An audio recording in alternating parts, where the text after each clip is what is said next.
So hello guys, இன்றைக்கி market நல்லா ஹையாகவே open ஆகிருக்கு. ஸோ இந்த மாதிரி ஹையாக ஓப்பன் ஆனதுனால மார்க்கெட்டால் கீழே வர்றதுக்கான காரணமும் சரியாக இல்லை. ஸோ இன்னும் மேலே போகிறதுக்கான காரணமும் இல்லை. ஸோ அவனே ஆல்ரெடி வந்து ஒரு 150 பாயிண்ட்டுக்கு மேலே ஓப்பன் பண்ணியே விட்டுட்டான். ஸோ அதனால் மார்க்கெட் வெறும் ஒரு 20 பாயிண்ட்டுக்குள்ளே தான் மார்னிங்லேருந்து வந்து ஃப்ளெட்ஜ் ஆகிட்டே இருக்குது. ஸோ இது எப்போ வேணாலும் ஏதாவது ஒரு பக்கம் உடச்சி மேலே போகலாம். இன்னொரு 50 பாயிண்ட் உடச்சி மேலே போய் 200 பாயிண்ட் இன்றைக்கி மேலே வந்தாலும் வரலாம். இல்லை இந்த 70 பாயிண்ட் கீழே விழுந்து 100 பாயிண்ட் மேலே ஏற மாதிரியும் வரலாம். ஸோ அதனால் இன்றைக்கி கொஞ்சம் கேர்ஃபுல்லாகவே ட்ரேட் எடுங்க. கொஞ்ச நேரம் ஹோல்டு பண்ணி சின்னதாக ஒரு ப்ராஃபிட் பட்டு எக்ஸிட் பண்ணுறது இன்றைக்கி நல்லது.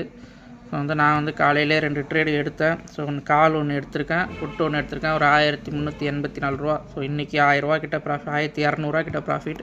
சரி, ஓகே, இதுவே போதும், நீ கட் பண்ணிடலான்னு சொல்லிட்டு நான் இன்றைக்கி முடிச்சிட்டேன். ஸோ அதனால் வந்து மார்க்கெட் ரொம்ப ப்ரைஸ் ஹையாக இருக்குது. ரொம்ப மேலே வாங்கி மாட்டிக்காதீங்க. வெயிட் பண்ணி நல்ல இடமா வந்தோடனே சின்னதாக ஒரு ப்ராஃபிட் புக் பண்ணிட்டு வெளியே வந்திருக்கு.